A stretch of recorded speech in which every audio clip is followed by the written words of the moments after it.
Ladies and gentlemen, hello and welcome back to the May Preview Balance Mod 2v2 tournament. We are your hosts, generals, gentlemen. My name is Archon Hawk. And my name is The Machine, and there was much rejoice, and the people did celebrate, and they had a banquet in honor of Rails and Metal.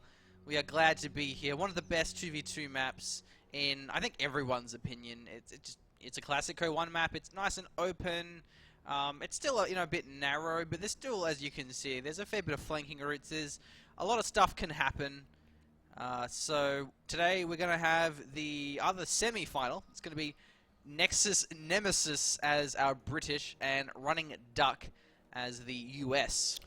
As our axis for today, it'll be the man himself, Jove, as our OKW. His fellow friend Alastor will be playing also as our OKW in this game. Yeah, interesting. Rather than Wehrmacht and OKW, they're two factions that generally synergize quite well together. I guess because there's MG34s on the HQ, there's slightly less reason to go for the Wehrmacht, but they still have a lot to bring to the table that OKW do not. But let's see how they play this one. I'm sure they have something in mind. Double Kubel, what? In the exact same spot as well.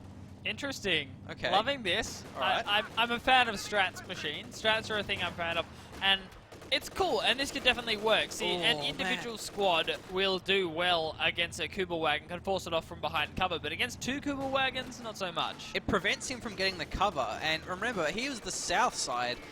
If it was the other way around, he could have just stayed in the trench, not taken much damage, but getting forced away, and now there's going to be... Oh, I could even lose this if he's not careful here. Getting focused by the Vickers as well, just out of the arc, so he should be fine for now, but Vickers opening up on that non-existent rear arm or the Kubel that has the same arm all around for some reason. Yeah, the main thing is for our Axis to try and displace this squad of infantry sections before the Vickers get inside. They're not going to do that, however. Solid teamwork from RunningDuck, rotates over a rifleman squad, realizes the importance of the garrison covering both the fuel and the victory point. And now we have the Vickers in the Dream House, as I refer to it as, or the Numero Uno House, as Mr. Blake refers to it as. It covers so much of the map here. You've got the road, the fuel, the VP. Makes it hard to rotate across the map here. We'll be suppressing the Vox and eventually the Sturm Pioneers as well. Meanwhile, though, the map hasn't been capped that much. It's such an aggressive game. The fuel has been capped now by the Axis at the north. That's pretty much it. Our allies starting to rotate over for VP control. Axis certainly getting pushed back here. The reason behind that, you know, down to squad obviously with those Kubels on the field, and the Kubels can't really play aggressive until the Storm Pioneers can back off and get some repairs down. Yeah, that's right. They're both quite low. They have to be very careful because the Tommy squads in particular can burst them down if they get lucky RNG with the penetration. Muni point has been there for a while as well, so we are going to have a bit of munitions available for the allies, but now the fuel's been captured and the VP, so the map's kind of been stabilized, going back to actually being held by someone rather than just being neutral for ages. The Rifle Squad on 5 models, very low as well here. Early, not quite ambo, but if we just see early medical supplies, it'll actually heal his ally. That would be fantastic work, because rushing an ambo sucks. It costs 10 fuel, man. Yeah. 10 fuel, 250 manpower. You don't want to have to build that unless you have no other choice. You don't want to spend that, but Rifle Squad, it's playing intelligently here for RunningDuck. You don't want to have a low health rifleman squad leading the charge, but providing for supporting fire. Of course, you know, no problems. It's turning these engagements because a 5-man rifleman squad on full health or 1 health will have the same amount of DPS. But now he's trading. The Volks, they're manually retargeted, so very smart, but only gets 1 model down. And the squad actually retreats with the medical crates rather than soft retreating, sticking around for the heal, but couldn't really chance that one as he was getting focused by a lot of Volks Grenadiers. It's 13 of them. It's a lot. A decent quantity of machine, I'd agree with you there. Tough to say which way this engagement will go. You mean generally just because there's more Volks, they'll win, but I was thinking more in terms of 2 squads against 2 squads. It seems like a nice drop-off range for the infantry sections where they're still dealing out a pretty consistent amount of DPS from behind the heavy cover there. Well, I thought the Kubel may have gone in and pushed the Tommies around to get them out of cover. It would have been risky, but that could have definitely paid off. Looks like there's no universal carrier. We have the LT though, so it could be a fast M20. Given the double Kubel, that would be quite a viable choice. So this isn't exactly the numero uno house. It's very small, doesn't have that many great windows, so it has to retreat the rifleman from there. And this game has been non-stop action all over the place, but it looks like the Allies are now having to kind of retreat from the middle. They still have the right side, no problems at all, but will concede the middle VP and the Muni's point. Denying that one would really help. Having no STGs on these Volks would definitely be a bit of a weakness, but there's still 2 STG packages as an option once the battle group trucks are completed. Could even be a mechanized truck, given the battle group is already there. Having a fast Puma really helps against the allied tanks, in particular, or vehicles, in particular the Stuart and the T-70, but it will be the mechanized, of course. Yeah, still, we're certainly seeing our allies start to stabilize. RunningDuck timing his retreats quite nicely with the arrival of his ambulance, so his squad should return to the field on full health. Definitely a plus, and will allow them to take back a bit of territory. However, our Axis that have taken control of Le Numero Uno house. Fantastic work, very important to get a hold of that one. Solid rotation coming back in from NexusNemeSiS. He should be able to force these out, especially with the Royal Engineers up close. Pretty decent DPS. He backs out. I guess there's too many squads there. Yeah. Would have been a waste of manpower. Oh no, this is the numero like 750 garrison. Well, I guess he has 2 windows, but man, if a rifle nade hits that, or incendiary grenade, there's no rifle nades double OKW, you just... Oh, here we go. Speaking of incendiary nades, but now we have the SCGs coming out, not quite in full force, but definitely hitting the field and going to be giving a bit of an edge to those Volks, but still not amazing against riflemen in particular. And I'm loving this truck placement as well, coming out from Jove and Alastor. In the case of Alastor, perfect positioning behind a garrison and a truck, and in a vertical facing position. It's literally the hardest spot to siege, and the same idea here for Jove even. I was talking about this earlier with the machine. If you have the option, never put your trucks horizontally, if that makes any sense. It makes them easier to hit when they're being sieged if they start taking damage. Put them vertically, which we see here, and I'm indeed loving it. Well, we got to remember though, the main thing about this truck is in the shade of the trees, and parking in Australia, it's not about proximity, it's all about the shade, because otherwise your car, you try and touch that steering wheel and it burns your hand. So he's obviously preparing to be able to take that wheel and go on a bit of a drive. Nice, yeah. But anyway, thinking ahead, machine. He's thinking ahead. Yeah. So the Coopers are still alive. They've been doing okay. Got Vet 1. Rifle Squad really should retreat now. It's just the manpower bleed he's going to have to suffer if he sticks around. So, man, this game, I don't even know where to start. It's been non-stop carnage. Looks like the Allies are in a slightly better position as far as territory, and of course VPs as well. But a Panzer II has arrived. That's the strength of going this double OKW playstyle, is you can get a really fast Panzer II or a fast Puma, but you still have the medics, you still have that forward positioning here, and there's just so many Volks on the field now. ISG opening up. Certainly a mistime push coming out here from Nexus. The situation here is you really have to push with your ally. You have to be pushing at the same time because your opponents are going to be defending together at the same time. Also looking towards power spikes here. You see 3 squads of the Volks on either team have just been upgraded with the STGs. In that situation, your infantry sections are going to start losing out at most ranges until you can see some upgrades being thrown down. So that's the time to go defensive, sit behind heavy cover, and wait for them to come to you. This is the one time the Vickers wishes he was a 50 cal. The Vickers just doing nothing against this Panzer II. 50 cal if he pops the AP ammo at least will do a little bit of damage there, but the tank hunter sections have been called in, as also have some bazookas. We've got 2 bazookas, as far as I can tell, one on the Echelon, one on the Rifleman. So there's no shortage of anti-infantry against this Panzer II, and not really committing any of the tech costs either. It won't be going for a medium tank or anything like that, though this Echelon squad going for the Kubli has to be careful of this retreat path though, as the STG Volks are there, but they're going to get forced away by the LT. Yeah, shot actually landed there onto the Kubli, but managed to back away in time. Boys AT rifles, pretty good against the Panzer II. Consistent penetration. It's just, I suppose with the help of the bazookas, they can start putting out some damage. Oh, that nade though. Oh, nasty nade. That's pretty deadly. So now the Axis are slowly crawling their way back, and even the field's being neutralized here. So that's pretty powerful too.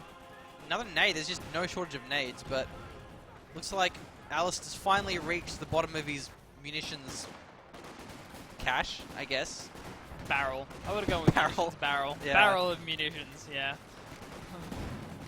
But plus 47 is a pretty decent income for munitions. So certainly more It is. than the allies haven't. Incendiary grenades for days. But aggressive play with these riflemen. They're not actually fully healed though. They're going to be bleeding a little bit too much here. And the Panzer II is still alive on the field. Let's look at our tech for the allies here. What do they actually have available? We have the Major coming out already. Probably for a Sherman, I would say. And we have the company command post as well. So actually really making use of the lack of no mid-game vehicles. They didn't go for anything. Instead, they went for the Tank Hunter squads. They went for the bazookas, and that will allow them to stall out to get a Cromwell or a Sherman. But actually, look at this. We've got 5 squads of infantry sections, one of which being the Tank Hunters, but 5. That's insane. It's a decent number, Machine. Certainly more than usual. So the M3 half-track going to be starting to drop out those weapons. I would like to see squad sizes upgrade. This is, of course, the ideal situation to go for them. I have never seen a more cost-efficient upgrade. No, I have never seen the squad size upgrade be more beneficial than it would right now. So this is very... The problem with this thing, though, is it dies so easily, the M3 half-track. It does give you forward reinforce, which is great. It does give you the Vickers K, which is, I'm pretty sure, identical to the Bren, apart from it sounding way cooler, which doesn't actually increase its effectiveness, unfortunately, but it sounds cooler. And the Piat drops, but if you lose that half-track, you have to rebuild it or get the weapon racks, where you can't lose weapon racks. And it's 40 fuel as well, so a lot of times you're better off just going weapon racks. Worth as long as you play it safe. I'd say the biggest problem for our allies now is they're falling into the trap of playing 2 1v1s. We have Nexus sitting to the right-hand side of the map, and we have RunningDuck sitting to the left-hand side of the map, and they're not really pushing in a synergistic manner. Synergistic, Yeah, nice. They're not pushing together. We see Nexus like just that. finished his push. Now RunningDuck's going for his push, and that gives Jove and Alastor the chance to use their superior teamwork to rotate over to help each other out. It's clear if this Panzer II is what he's going to do with it. Obviously, gives them a pretty big advantage. Yeah, you're certainly right there, because now it's going to be all hands on deck for the Axis. Panzer II coming in. Oh, Panzer Headquarters, good luck getting through that field point. Oh, the elevation, man. Yeah, I was about you to try and mention, siege out with an AT gun, you're going to hit Difficult. the floor every time. I mean, it's nice to have a wreck in the way, but the elevation is the big killer here. You look at that and go, oh, it's out in the open, but it's really not. I actually hope we see it. A couple of... Oh, wow, I hope we didn't see that. Rifle Squad goes down, drops a bar as well. It's going to be a massive buff to the... Well, actually, Sturmpanzers. I was going to say Volks, but remember, in this mod, the STGs actually take up both your weapon slots. And the Major, why is he not retreating here? Why is he soft retreating? What? I'm not sure what the situation Oh, was there. no. Yeah, Major actually going down. And again, here we go, Nexus. RunningDuck finishes his push. Nexus goes for one. Tag team. This time. Tag team. This isn't indeed. wrestling, this is Company of Heroes too. It works Don't a do little it. bit differently. Unfortunately, which makes it tough for our allies. Really are starting to suffer. Just so you know, I'm actually the expert when it comes to wrestling. So, you know, I can draw some comparisons and analysis on that one. I believe you there, Machine. You're a very active individual. I wouldn't want to fight you. Yeah, that's right. Good. And Sydney grenades landing as well. I mean, they are one of the more difficult grenades in Code 2 to dodge. Probably the most difficult. Would you say the most difficult grenade to dodge? I'd say the new bundle grenades are the worst, because they're insane. They're the most punishing ones. So, yeah. So we do have Rifle Squad going to be supporting, but gets hit by an ISG. Now he's got 2 bazookas. Kind of the problem with the bazookas, though, when you overcommit to bazookas, then you just lose out as far as infantry firepower is concerned, which against STG Volks becomes a bit of an issue sometimes. There's a lot of manpower bleed, but we're going to shoot out these tanks soon. Should be heading towards them. Have at least had their fuel connected. That really hasn't been cut off for long. There's a Cromwell. One of the benefits of how Rouser Metal is set out. The fuel, while close to the VP, is safe. The problem with this Cromwell is so delayed. Because of that half track, if that was... Oh, it's only 30, I thought it was 40. But that's still 15 more fuel than weapon racks. I'm pretty sure it's only 15. Yeah, 15. So that Cromwell would have been out a while ago. I think he wiped a squad though. Not bad, but they needed this Cromwell desperately, and I feel like it's being dragged out for too long without having any tank of some kind. Oh, it looks as loses the Kubel though to the long-range boys AT gun. Has been really nice Kubel micro up to this point, starting to get a bit of veterancy on those. Have it finally taken out. Not surprising with the amount of infantry-based AT on the fields. And now our Axis, they're going to start rolling out some medium tanks of their own. That will be Alastor's armored, skirted up P4, ready to go. Yeah, P4 versus the Cromwell. Where is it? It's on its way now. Though there's no anti-tank here. If the boys were nearby, they'd be able to, the tank hunters, they'd be able to use their heat grenade. But no cigar. There isn't even any Rakettans either. There's a lot of Faust on these Volts, but that's really about it. And yeah, I don't see the Cromwell getting much work done here. RunningDuck must be able to afford a Sherman. I think he's going for a Jackson at this stage. Yeah, Jackson straight away. But he already has bazookas though, so he's going to be lacking in anti-infantry. If you're going to go bazookas, then going Jacksons as well, a little bit over the top. You know, maybe just bar spam into Jackson. The bazooka was nice against the Panzer II, but he went 3 bazookas, and especially on his rifleman. Maybe go double bazooka on your echelon, just so you have a squad that can force away the Panzer II, but then you don't lose out in those infantry engagements. The problem with double bazookas on any squad is you drop them quite frequently. I guess having lost echelon and major makes it difficult. Yeah, didn't the major have bazooka Major as had well? a bazooka, yeah. 1 bazooka from memory. I don't think he had 2. Okay. I'm assuming the major can pick up 2, but no, I'm pretty sure he only had the 1. Right, so Cromwell, Jackson, got to get a bit of work done for our allies. Looking towards the BPs, 262 versus the 408 of the Axis. Oh, nice dodge there with the Cromwell on the Raketna. Nice Marco. Going to come back through at the same time as the Raketna starts moving, so we only need to take 1 shot on the way out to safety. So let's have a look at the tech for Alastor. I haven't seen anything of him just yet. Oh no, he has his own P4. So there's actually 2 P4s now. Okay. And this Jackson is going to be necessary. Though the bazookas will come in handy here if they actually penetrate consistently, which they probably won't. Same with the boys' AT rifles. I'm not sure how they go. Oh, he didn't. Oh no, the bazooka didn't go off. Yeah, he didn't use the bazooka, and he didn't even nade either. So not very good coordination there. If that bazooka hit, it would have actually been a damaged engine, or if he naded it himself as well. Now the Jackson's here. Been revealed now. Piece 2 is still wreaking havoc, and on the opposite side of the map as well. I really like that. Putting pressure on the right-hand side with the P4 forces the allies to rotate over their AT, and then the P2 can wreak a bit more havoc. The Jackson just fired 2 shots without being on hold fire mode, so the Jackson's been revealed.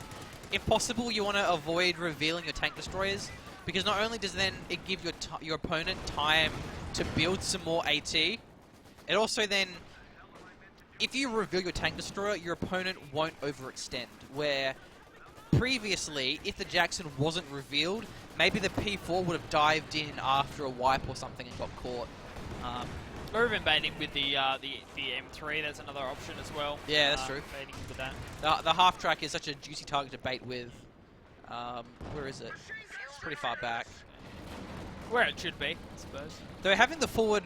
oh, there's Rifleman though. What are you doing, Rifleman? Having that forward reinforce on the half track is actually really strong because you also have the forward heals. So you get one of the most defensible factors. They don't have to retreat. And that's even without building the forward assembly. Hey, USF Mortar.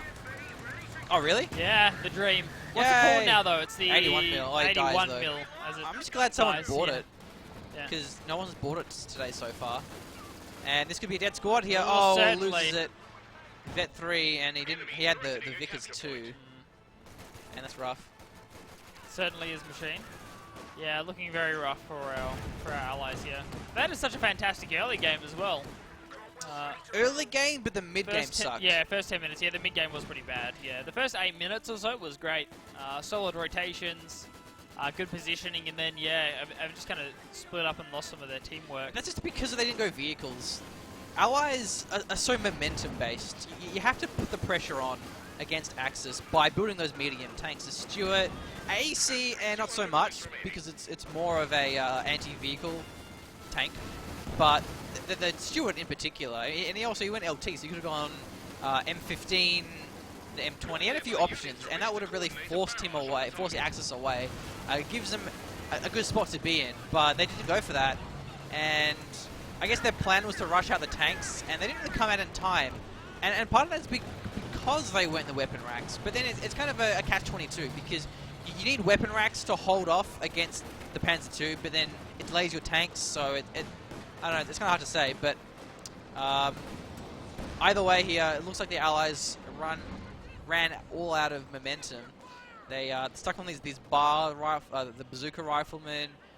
They don't really have any territory at triple caps on, and now that the Jagdpanzer IV is here, which counters the Jackson so easily, the reliable rate of fire, the better penetration, just it's not even close. I was really better sighting too. Yeah, I was hoping Alastor would go Yug-Teak at the dream, but it seems a little bit redundant at this stage in the game. So. Yeah, they actually have the command points for it. It needs only half a point more.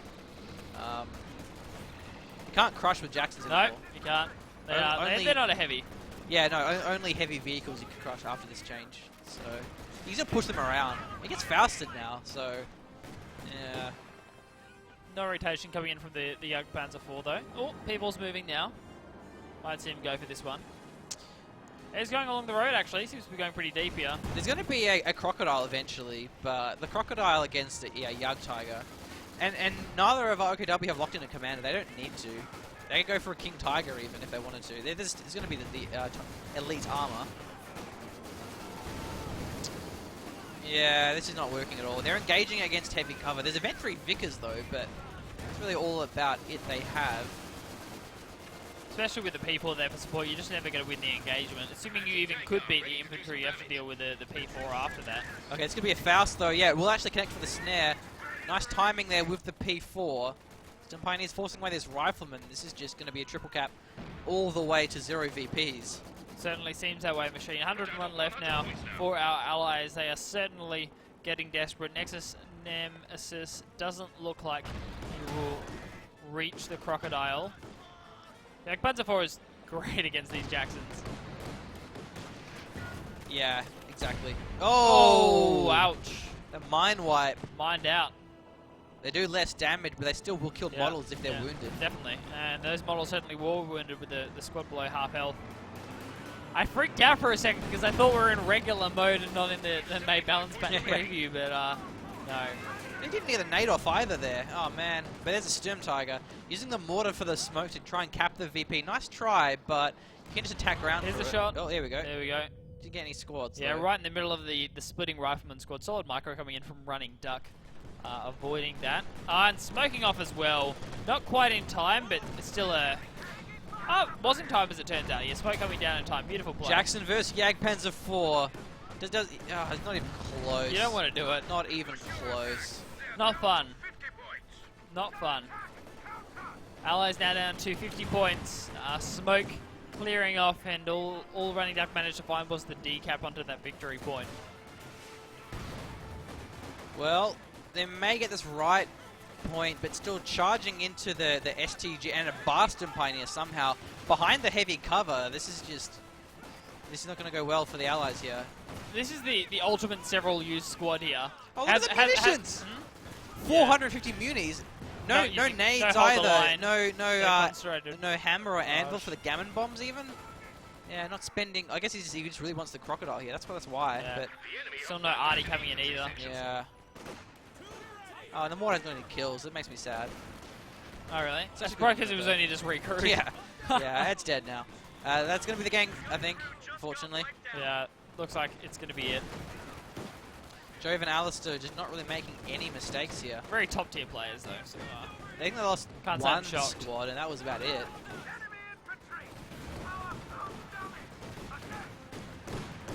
He's hitting his own Panzer too. Yeah, I'm noticing. When the elevation screws up your Panzer headquarters as well. It's rough, man. It certainly is. Well, we will be having a game number 2. We will indeed. I think he's just trolling, lol. Yeah, blowing up his own squads. Hey, at least we saw the Sturmtiger fire again. Yeah, hit something. That was pretty funny.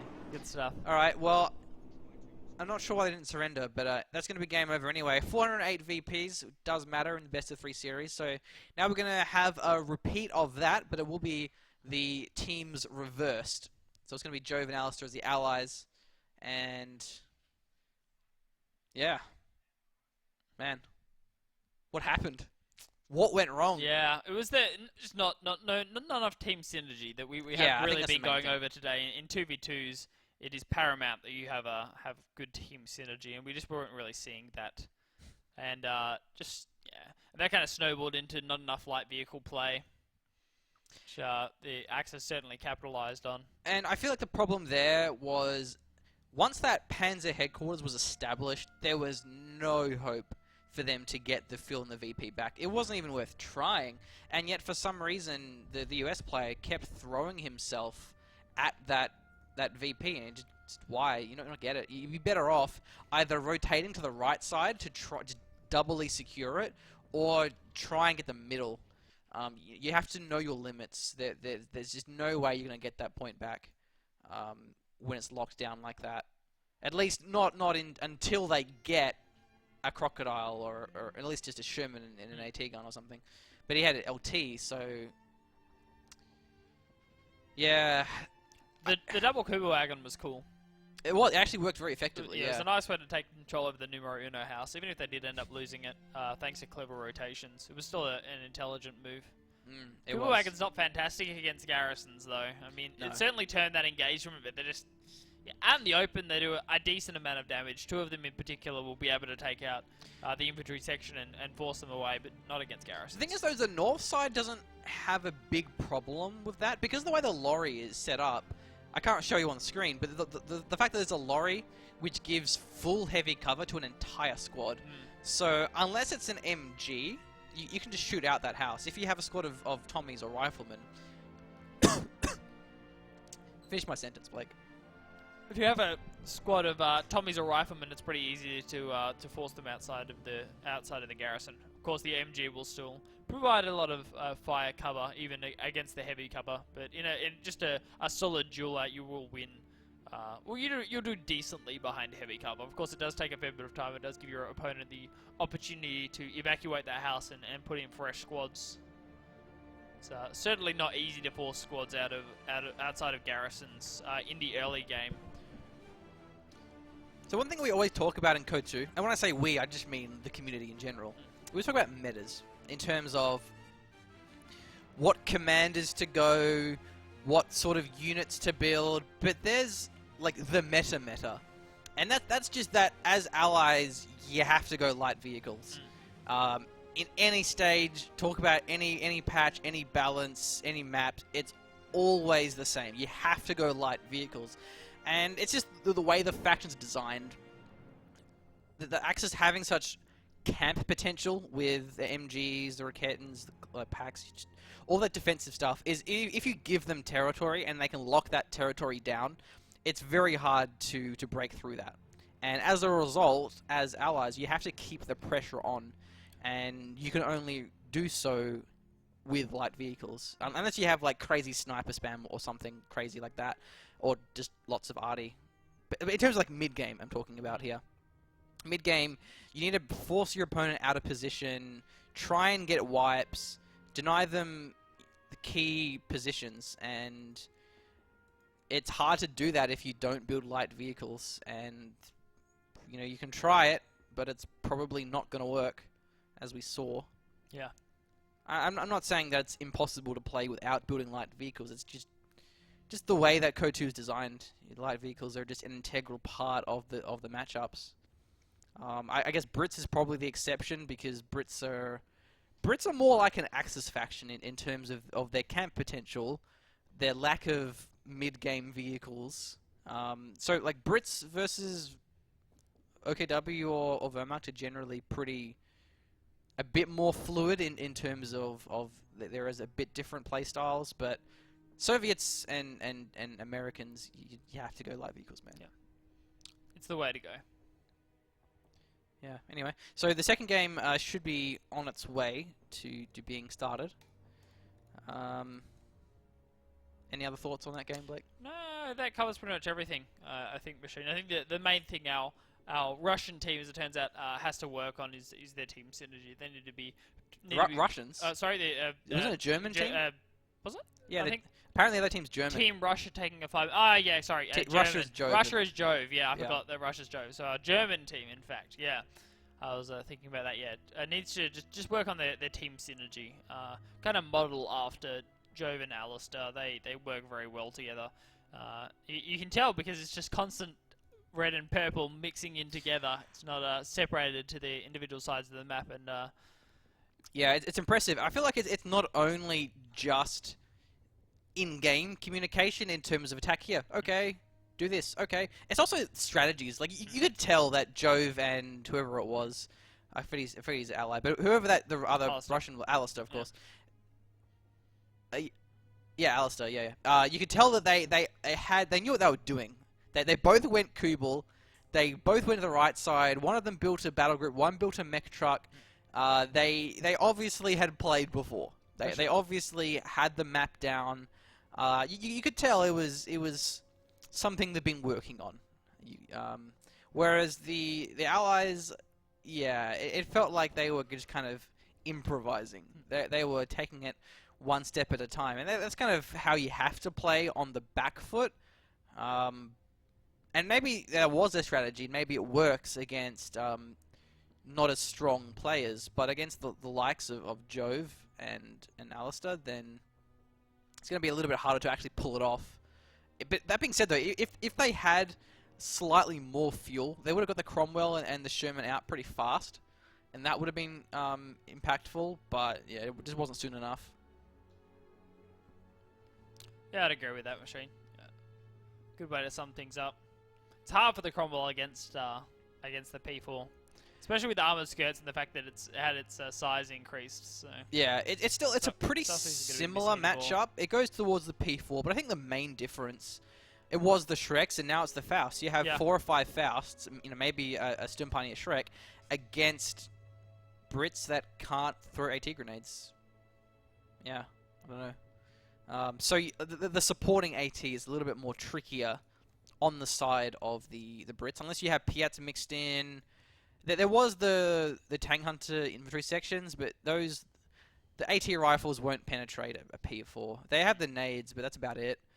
they're great against P2s, Kubels. Yeah, the mid-game. The mid-game tier units. They're fantastic in those situations, in fact. So. You just got to mix in a 6-pounder AT gun. Yeah.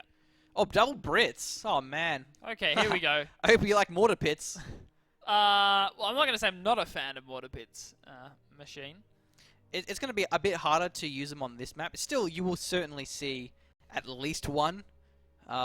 Maybe one per player. But they're not going to be invincible like they are on Crossing. So, let's see how they go. Meanwhile, RunningDuck and NexusNemeSiS. There's a joke in there somewhere to do with the mothership core. But anyway. I'll let you work on it. Yeah. Anyway, so they're mixed axis, which is generally what you see. Let's go ahead and swap into the game. And who is going to be the winner? Oh, it's going to be the left side, isn't it? So in-game, it'll be 1-0. There we go. 1-0, the Dream Machine. Isn't 2-0 the dream? Well, 1-0, the correct image that you've selected, the Dream. Okay. I suppose I should be a little bit more specific, and I'll be specific in introducing our players. This is game number 2 for the semi-final of the May Balance Preview 2v2. We have Jove as our UKF and Alastor also as our UKF. They'll be representing our allies. Look at this aggressive cap order here. Well, cap order, more like taking garrison order. They're just going straight for the dream house. And this squad, I don't even know what he's doing. Is he maybe going to build a trench or something? Why is he going that forward? I guess he just wants to get the munis point ASAP. Throws that sandbag as well. So. Oh, look at that. Denies the lorry. What a great beautiful. play. Because now he can't, as I said, shoot out the house. If he gets a squad of Volks, gets an MG42, he can't trade in the open. Those are only ghost sandbags.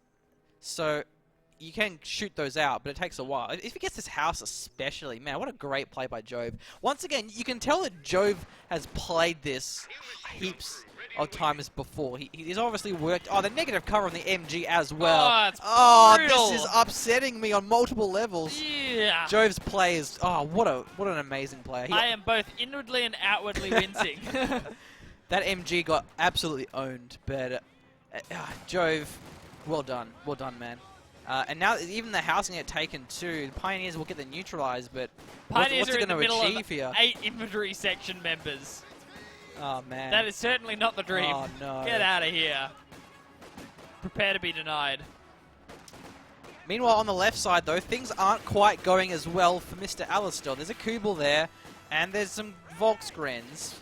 Not really getting any work done either. The field is in the hands of the Axis. So overall, the game seems to be pretty even, I guess, when you compare the two sides. However, no munitions point for the OKW, and again, denying munis is now very important. Won't have access to the STGs. I think it's even more important now than before, because the thing is with Volks Shreks is you wouldn't really want Shreks until, you know, what, 6 or 7 minutes? 5, 6, 7 minutes? Where now you want STGs as fast as you could possibly get them. There is no reason not to get STGs. So in the early game, denying munis can be a bit more important. And this Volk squad has to retreat here. There's actually a universal carrier against the Kubel. It's going to lose this one. Unless he gets caught on the VP. But even then, I think if Alastor microed that better, he could have wiped it. But the Kubel backs away. Definitely playing around that strap point as well makes it tough. Is the Kubel going back in? Okay, it went forward about 10 meters, and I was thinking twice about that particular course of action. So a quick Rocket has been built. It's going to be good against the universal carrier, and a sniper from Jove. Great choice of that unit. So I think things have kind of calmed down a little bit now. Stimpani's going to be repairing up this Kubel. Universal carrier is actually an engineer squad there, so he's already repaired that one. Let's see if he goes for an upgrade on this universal carrier. We've seen a fair bit of the Vickers coming out today. Maybe he'll even go for the command vehicle of some kind. We've seen a lot of Vickers today. It's Alastor, so he has the what does he have? Engineer. Well, we have actually seen Vickers and command vehicle in the same universal carrier today. So yeah. It makes sense because the Vickers K is a great upgrade early game, and then mid game it falls off hard. So you might as well then just make use of it by getting the command vehicle. And the health helps as well when it is a command vehicle. Ordinarily, UCs are pretty easy to snipe. The additional health allows it survivability. Oh, Raketten though, cloaking up, and there's no upgrade. Oh, missed the elevation. He would have survived either way though. But if the Kubel chased in after it, he may have killed it after that Rakett shot connected. So lucky break, but yeah, as you said, the elevation certainly influenced that engagement. Shooting up terrain's a bit harder. The Pioneer squad gets wiped. I think he vaulted by accident. Must have done. Yeah, missed it onto that heavy Anyway, cover. so Stim Pioneer's closing up now. Bit of a tragic loss. We have an early sniper. Where's the sniper? It's around here somewhere. Oh, there it is, down here. Gets one of those Stim Pioneers down. What is the Stim Pioneer squad doing? He's just kind of standing there getting hit. It was actually good knowledge there from NexusNemeSiS. There's no point wow. Oh, it gets hit. Now the Kubel there could lose this one for sure. Pops a crew repair, but he's stationary. But actually, it should be enough. Yeah, the engineers may repair, or we'll just go for the Kubel. The Raketten's white. He can steal this one and set up already facing the Kubel. Oh, lordy. No, it's just going to gun it down. Wow. That was great play coming in from Alastor, popping the crew repair, knowing that the Kubel is not going to have great damage output. Most players, including myself, would have tried to retreat that one and probably lose it. But he pops the repair in combat. Despite it immobilizing your vehicle, yeah, it's actually saved it. The regen was enough. T70? What is this madness? The regen isn't very good, but neither is the DPS of a Kubel. So in the end, saved him. Riflenade came through, but the squad retreated in time. Territory is still pretty even for the most part. What would be nice, if possible, is if the snipers can destroy the wreck, deny the salvage. But double sniper is going to be a problem to deal with. Maybe we'll see a 2-2-2 come out. Whoa, Bofers? Whoa! Whoa, man! He went Bofers. Dude, chill. Someone needs to chill out a little bit. Bofers on the field point, maybe, but all right. Okay. Wow. Okay. Bovis can certainly work. I have had my day screwed up quite heavily by Bovis on Rouse and Metal before. Also quite nice on the elevated position we saw the Panzer headquarters on in the previous game. I think everyone's been wrecked by a Bofors more than once. Oh yeah. It benefits greatly when you can actually use the fortifications commander. But if is it Alastor that went for it? I think it was Alastor, wasn't it? I'm not sure. You were the one that was seeing okay. it. So, yeah, the reason why I'm checking yeah. is because Alastor, he does have the engineer regiment available. So you can use a stand fast. You can repair that up. Oh, that mine. Nice. But it didn't get a wipe, though. If that was old patch, it would have. So glad to see mines not getting those free cheesy wipes anymore. Yeah, stand fast really benefits that emplacement play style, especially if you use the command vehicle around it. So now we have a cloaked sniper, maybe looking for a counter snipe. There is a Wehrmacht player, so RunningDuck can go for one if he wants to. AEC, so it will be AEC and a Bofors. Again, showing the synergy of these two players, the varying tech paths of the UKF, making full use of both of them. Very aggressive. It's a cool way to play as well, going identical faction choices, but alternating in terms of how your tech works, which gives you the full range of that particular faction, and actually gives you a pretty broad range of units. What happened there? Scott went down.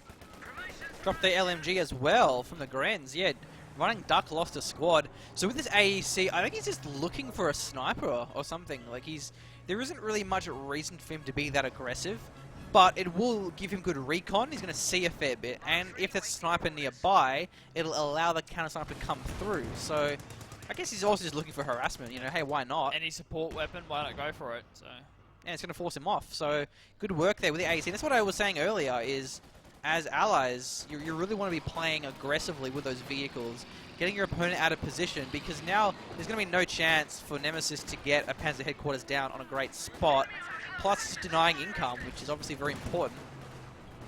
AC took a bit of damage there, rear arm up from the P2. P2 should not have looked for that trade. He's going in. Uh-oh. Where's the supporting AT? There's also a sniper if he wants to. Yeah, that's just, I don't know what he's doing with this. Okay. I mean, the P2 can win that if it got the strafe correct, having already done damage, and maybe and abused the traverse of the turret on the AECs. But it is potentially, you can potentially win that. What? GG's? Okay. They had no chance though. Yeah, that game was over. They had no fuel at this stage. There was they lost too many squads. That was rough, man. Yeah. There's the point where Jove and Alastor just put in ridiculous early vehicle pressure and just close out the game. Yeah, very nice play. And as Brits, it's a bit harder to do this compared to Soviets and Russians. Soviets and US, they don't have as aggressive play styles, and you know the AEC. It's no T70, it's no Stuart, but they played that one amazingly. I loved Jove's opener. Jove's opener was fantastic. I love seeing solid capping orders, and it's important in 2v2s. Capping order 1v1s in anything in Company of Heroes 2. You have to know what units you're going to run into and where the important points in the map were, and that was brilliant. Yeah, denied the heavy cover from the lorry we were talking about before the game, and then managed to secure one of the 3 houses at the top as well. Yeah. And force the MG off. And if you open up with an MG rather than going, say, Grens, and you can't get it in a good spot, it really slows you down. And it's pretty rough to recover from. Other than that, also, my game just crashed. Rest in peace. Oh. Okay. Well, anyway, I hope the game actually ended rather than it just crashing. We should refresh the brackets then. Yes, we should. What I was going to say, though, is often when you're playing North on that map, you also rush the garrison. You don't typically get it. I normally get to the point, as Jove did, where I just send my pioneers straight to the house. I just run them straight into the house, and then my first unit out is an MG42 in that situation. Assume I'm playing Wehrmacht on that side. The problem with Wehrmacht, you don't always get it. You have to build your barracks. You have to build your barracks as Wehrmacht, so it really slows you down. Yeah, that is right. Yeah, you can do that. I have previously done it where you just run your pioneers in there anyway, and you don't build your barracks. You just build that MG. you get the MG inside the garrison, but then it kind of screws up your capping order as well. But yeah, if you do build the barracks, it generally means you lose the race to the Yeah, but the as the garrison. I'm pretty sure it's closer for the south. Like I'm pretty sure the south always gets yeah, it. it is Um, because alternatively for the north they have the left hand side VP with the damaged house. Yeah, So yeah, but then it's kind of balanced out in the sense that the north side then has the lorry to outtrade it. it does. Yeah. But what I was gonna say is that if the north team rushed it, they wouldn't have got the house. But what they would have done is denied the ghost sandbags. Yeah. And then deny the house obviously as well. But then if the sandbags weren't there, they could have tried to make an aggressive play, get the pioneers and the greens up close, get the MG set up, and then start to open up on the house and just kind of deny that the one-sidedness of that right side. So yeah, on rails, a lot of it comes down to that. Often you even see play or teams double up the right side. They'll send a rifle squad or whatever just to help out that right side. Try not to lose that side of the map as hard, because it's hard to get back if you lose it.